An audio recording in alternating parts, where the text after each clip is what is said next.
I'm Lisa, a 28-year-old office worker. Currently, I work at my father's construction company. I am about to have my wedding soon. The groom, Brad, is my college classmate who asked me out. Now, we live together. Brad works at a company in the city while I work at my father's local company. He commutes by train, but I drive to work. Now, with our wedding just 3 months away, I'm busy with preparations every day. Brad usually gets home around 7 p.m., so I usually take care of the cooking since I get home earlier. On weekends, Brad takes care of cleaning the house and the bathroom. I love cars, especially driving. Thanks to my father's company, I even have a crane license. Being only 5 feet 1 inch tall and having a youthful face, I often surprise people when they see me in work clothes operating a crane on site. Well, I do enjoy seeing their astonished faces. One day, I was about to go shopping by car. I was going with my best friend, Emily. We've been friends since elementary school and even attended the same university. She's my closest confidant. We were heading to a newly opened outlet mall. It's in the neighboring prefecture, a bit far, but we decided to go for a drive. I headed to the convenience store meeting point and met up with Emily. Sorry to keep you waiting, did you wait long? No, I just bought some coffee. Want some, Lisa? Emily's coffee looked tempting, so I took her up on the offer. Thanks, I'll take one. I'll set the navigation in the meantime.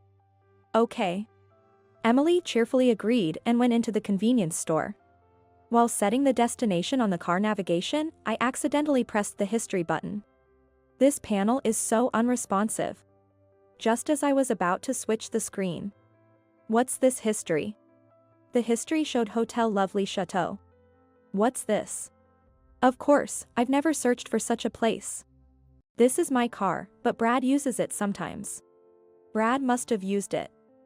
Well, it's fine. I didn't dwell on it and continued setting the navigation. Emily and I then headed to the outlet mall. We soon got onto the highway.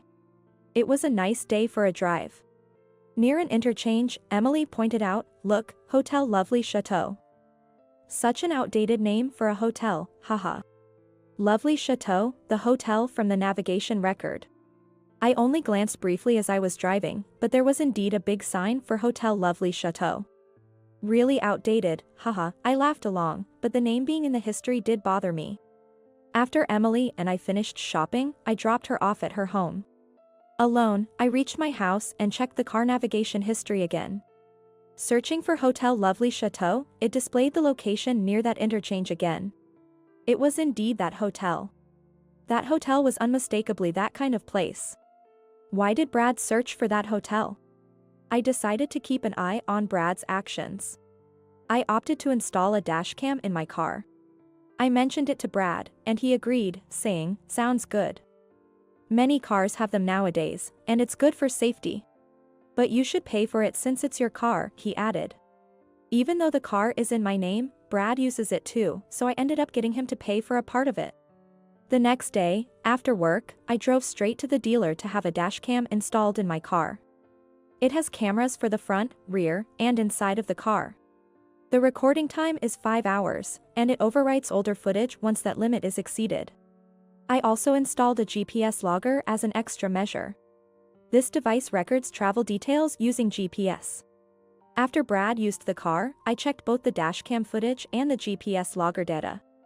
I mainly use the car for commuting, so Brad typically uses it on weekends. Of course, he always asks for my permission beforehand. One weekend, Brad asked, "Can I use the car this Saturday?" "Sure, where are you going?" I asked. He replied, "To the shopping mall you went to. A friend wants to check it out." Which friend? Just a colleague from work. He lives nearby. Is it a woman, by any chance? Of course not, haha. He's a macho guy, much bulkier than me. Well, bring me back a souvenir. Got it. You'd want something to eat, right? Yeah, I'd love something sweet. All right, understood. Then the weekend arrived. As planned, Brad left on Saturday and returned in the evening. Upon returning home, I waited for the perfect moment and then said, "I think I left something in the car." I got into the car and retrieved the memory card and the GPS logger. After Brad went to sleep, I checked the GPS logger and memory card. The GPS logger showed he indeed went to the shopping mall. But on the way back, he made a detour at an interchange. Zooming in on the location, it was Hotel Lovely Chateau. This was clearly a red flag, and our wedding was just next month. I felt my fingers trembling as I operated the device. Still in shock, I composed myself and checked the memory card. I inserted the memory card into my computer and played the recorded footage. What appeared first on the screen was an unfamiliar woman in the passenger seat. She was dressed flamboyantly, with long hair and a pretty look. She seemed older than me but had a youthful smile. I was too shocked to think, just staring at the screen. The conversation was also recorded. "You really are something else. To be doing this with our wedding next month." She laughed and said, "It's fine. I'm marrying her because her dad is the company president. He might be a construction magnate, but he's loaded with money," Brad said. But once you get married, does that mean it's over for us?" "No way. You're the one for me. I plan to divorce her in about a year. Of course, I'll make it seem like it's her fault. Get a nice settlement and her parents' fortune. Then, I'll be with you." Wait a year? No, we'll keep seeing each other during that time. I can't stand a day without you. That makes me happy. Brad, I love you. I love you too, Megan. I stopped the playback. I couldn't watch any longer. Brad was clearly cheating. And he was marrying me just to take over my father's company? Even when he proposed to me and we spent my birthday at a seaside hotel. It was all a facade. Why? My vision blurred with tears as I looked at the computer screen. The next day, I said I was going home for a while to prepare for the wedding. Brad agreed without much thought. Maybe for Brad, it was a relief to have me gone. I told my parents, "I'm feeling a bit uneasy, so I want to spend some time there to calm down." They seemed to think it was just pre-wedding jitters. They happily agreed. A few days later, my best friend, Emily, contacted me. Thinking I could tell Emily the truth, I shared everything with her. Emily said, "Got it. I'm going to Lisa's place today, so let's drink the night away together." Emily, despite her cute appearance, has quite a manly side. But that's what I like about her. I told my parents it was my last party as a single woman. Soon after, Emily arrived with drinks and snacks. "Mom, I'm taking Lisa for tonight. We might get a bit loud, but please bear with us." As soon as she arrived, Emily cracked a joke. "Oh dear, I know you'll be loud, but don't drink too much. Here, I made some stew, take it and eat." My mom had thoughtfully prepared snacks. Wow. Thank you so much. I was wondering what that delicious smell was. It was the stew, wasn't it? Oh, and can I invite one more friend? Of course, make it a party to remember for Lisa. Thank you. So, I called another friend, Hannah. She was a high school classmate. Interestingly, she's now a planner at the wedding venue we booked, and we reconnected there as she's in charge of our wedding. She and Emily went to the same high school and had met a few times, so now they're quite close. Then the three of us, including myself, started the party. I showed them the dashcam recording. Then Emily said, "I know her. She's Megan, a junior from our college club." Lisa wasn't in the club, so you wouldn't know her. But I knew her and Brad from the club. I was shocked to hear this. What? Brad's junior? I thought she was older than me. She's always been mature for her age. But Megan, huh? She's invited to the wedding. Most of our club members are coming. Emily talked while poking at the stewed radish. But it's frustrating to let it end like this. I want to get back at him somehow, said Hannah, crushing an empty beer can. She had a strong sense of justice and even caught a molester in high school and handed him over to the police. Upset as if it were her own matter, she was fuming. Hearing her talk of revenge, Emily began to speak. Let's ruin the wedding then. I have an idea. Saying that, Emily began writing something on a piece of paper. What do you think?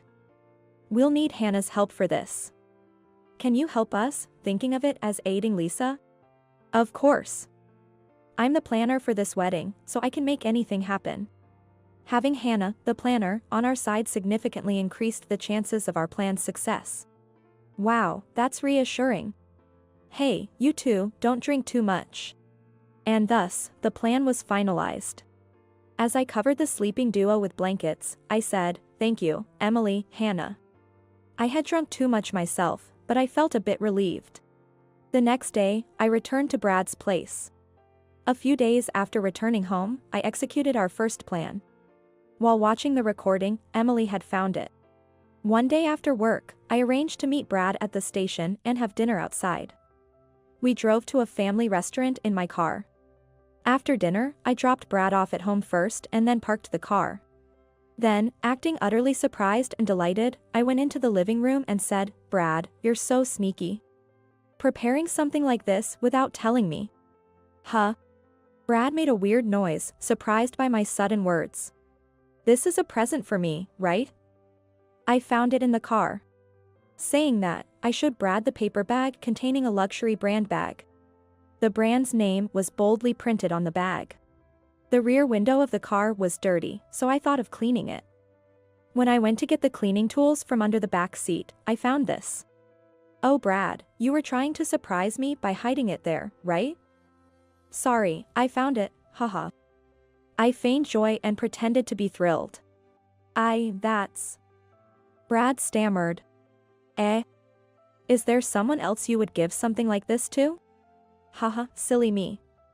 There's no one else for me but you, Lisa." "Ha ha ha. That's right. You bought it for me, didn't you?" "How much was it?" "Around $2,000? "Thank you." Yes. It's a limited edition, cost about $5,000, I guess?" "Well, I thought it would suit you, Lisa. It was meant to be a surprise." "Oh well, haha." "Huh. It seems a bit youthful, but I can still pull it off, right?" "Of course. Any bag suits you, Lisa." "Haha. Hey, that's not exactly a compliment." Sorry. I'll treasure it." "Thanks a lot." Haha. When I heard his final sigh, I had to try hard not to laugh. In the party video, I had seen Brad being pestered by Megan for an expensive bag. Later, I confirmed that he bought the luxury bag and hid it under the rear seat of the car. I found it and claimed it as mine. At dinner that evening, Brad kept sighing. Serves him right. A few days later, my father called. He had indulged in one of his bad habits. He had bought a new car. My father has always loved cars and has owned several. He said that while driving on the national highway after work, he stopped in front of a used car center and impulsively bought a car he had always admired, thinking he'd never get another chance. Dad, Mom must have been mad, right? Getting scolded is nothing. Listen, it's a discontinued Type R. I've always wanted this car. I couldn't miss this opportunity. I can't wait for it to be delivered. Geez.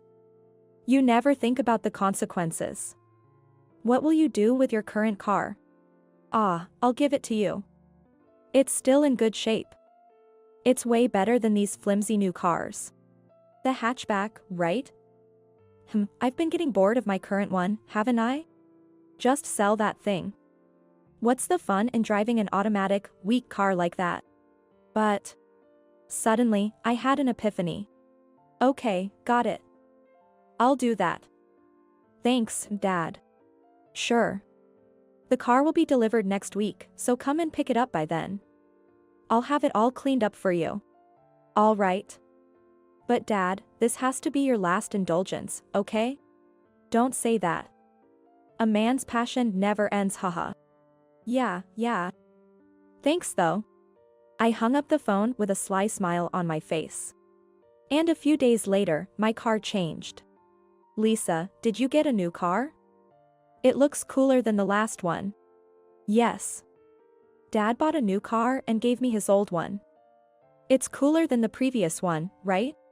Yeah, it's cool. Let me borrow it this Saturday, okay? Sure, you can. It felt like a fish had bitten the bait. Then on Saturday, Brad took the car keys and left, only to return almost immediately. Hey, that car. What's wrong? It won't start? No, it's not that. I can't drive it. You can't drive it? Yeah. What's the matter? I drove it just fine yesterday. Well, it's a manual car. So? What's the issue? Well, I only have an automatic license. Oh. That's right. Haha. It's not funny. I can't drive now. It's a problem if I can't use a car. Why is that a problem? Shall I drive for you? No, that's also a problem. It's my day off, I don't want to bother you. Huh? It's fine by me. No, it's okay.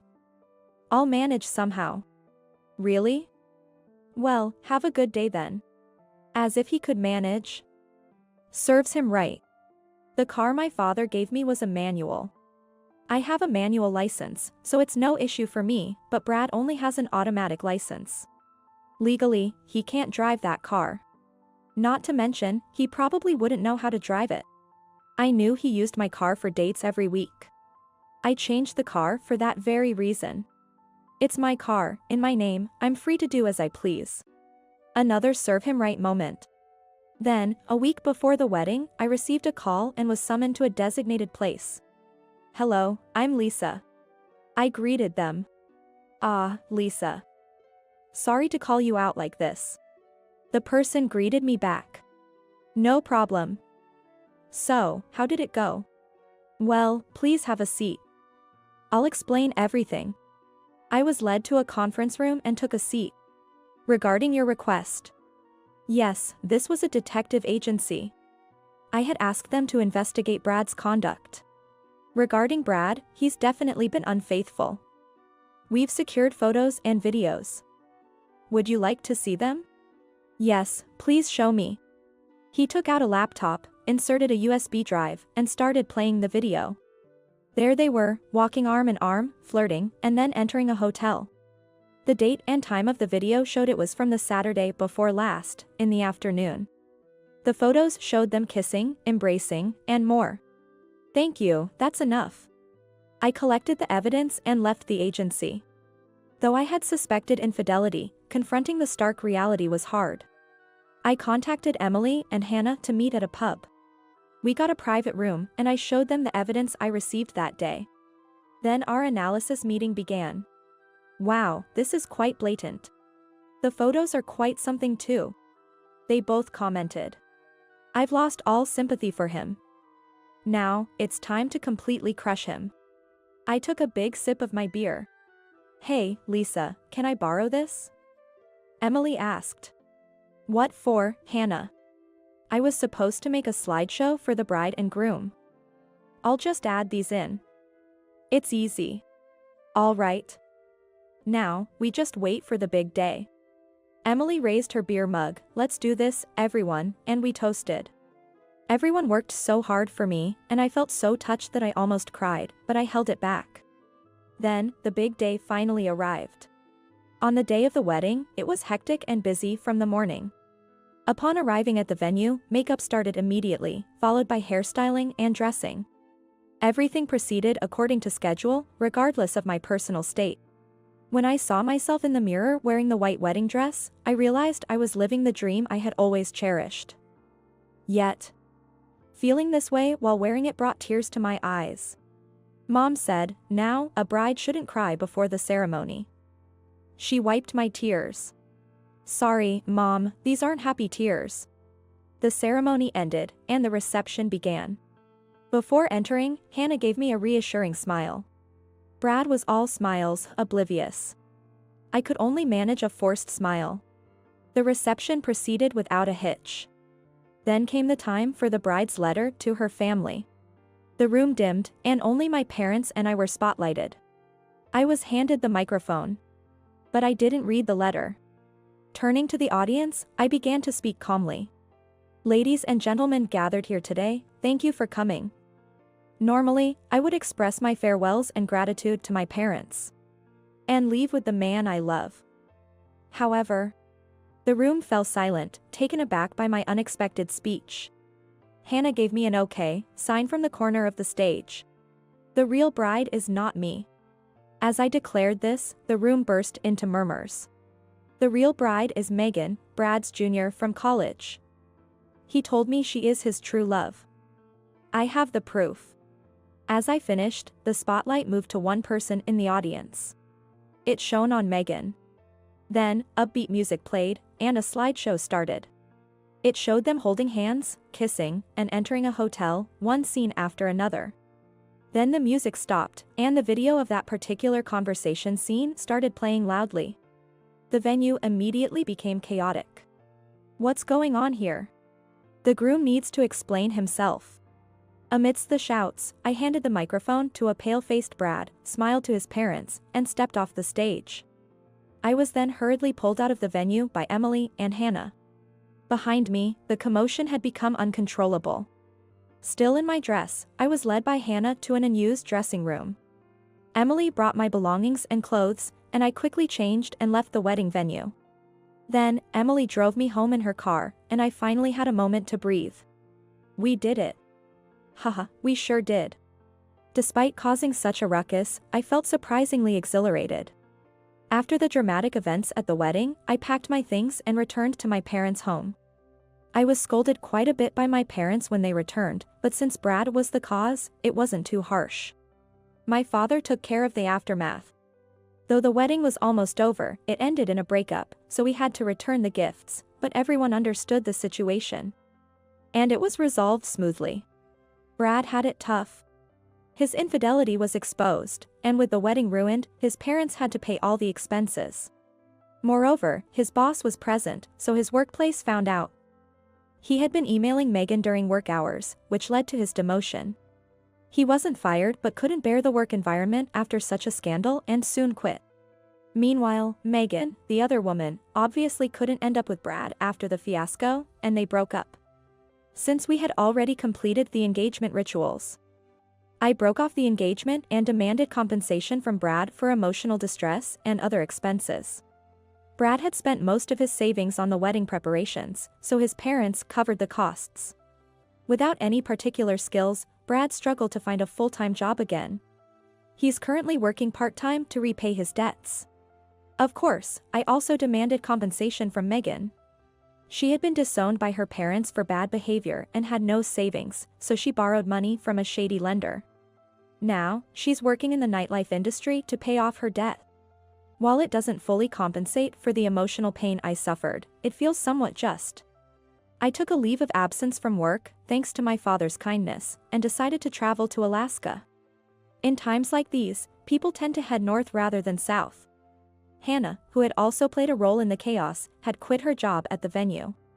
Feeling a bit guilty, I decided to invite her to Alaska with me. I paid for the trip with the compensation I received from Brad. We traveled by car and used the ferry for the round trip. On the return ferry, I befriended a pair of male bikers and exchanged contact details, agreeing to meet again in New York. The two were colleagues from the same company, making annual bike trips to Alaska. When I told Emily about this back in New York, she got mad at me for not inviting her. So now, we're planning a 3-on-3 group date, adding one more person to include Hannah. After everything, I've regained my spirits. Well, life is full of ups and downs.